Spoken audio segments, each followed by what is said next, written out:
Namun uniknya ini adalah sebuah transfer yang cukup unik. Kenapa? Karena terakhir kali dia bermain itu 30 November kawan-kawan ya.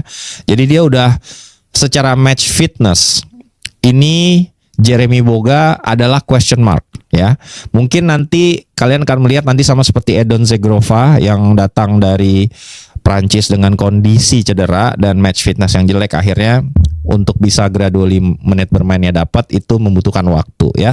Kenapa dia terakhir kali bermain di 30 November? Karena ada sebuah kasus yang terjadi ketika mereka Nice itu bertandang menghadapi Lorient ya, away kawan-kawan. Dalam perjalanan pulang setelah pertandingan melawan Lorient itu Jeremy Boga dan satu pemain Nice lain itu mendapatkan kekerasan dari Ultras Lorient, sehingga ada ratusan Ultras Lorient yang berhasil mencegat mereka, melakukan kekerasan fisik dan meludahi Jeremy Boga dan satu pemain Nice lainnya, sehingga meninggalkan psychological damage terhadap sang pemain, dan akhirnya Nice memberikan ITT atau temporary incapable of work. Jadi dia secara psikologis tidak bisa bekerja selama satu periode tertentu dan harus datang ke psikolog ya.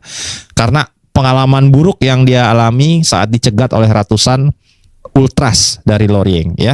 Dan ini bahkan hingga membuat kedua pemain tersebut menggugat Nice ke Ligue 1 ya, untuk bisa secara resmi memutus kontrak mereka, karena secara dalil yang disampaikan adalah Nice tidak mampu memberikan perlindungan terhadap kedua pemain dalam artian safety standard regulations yang harusnya di-apply terhadap para pemain mereka ya. Kurang lebih gitu, dan gugatan mereka ditolak oleh Ligue 1 sehingga membuat Jeremy Boga akhirnya harus bertahan di Nice, dan Juventus membeli sang pemain dengan skema pinjam dan opsi pembelian yang cukup murah hanya sebesar 5 juta euro saja. Oke, itu dia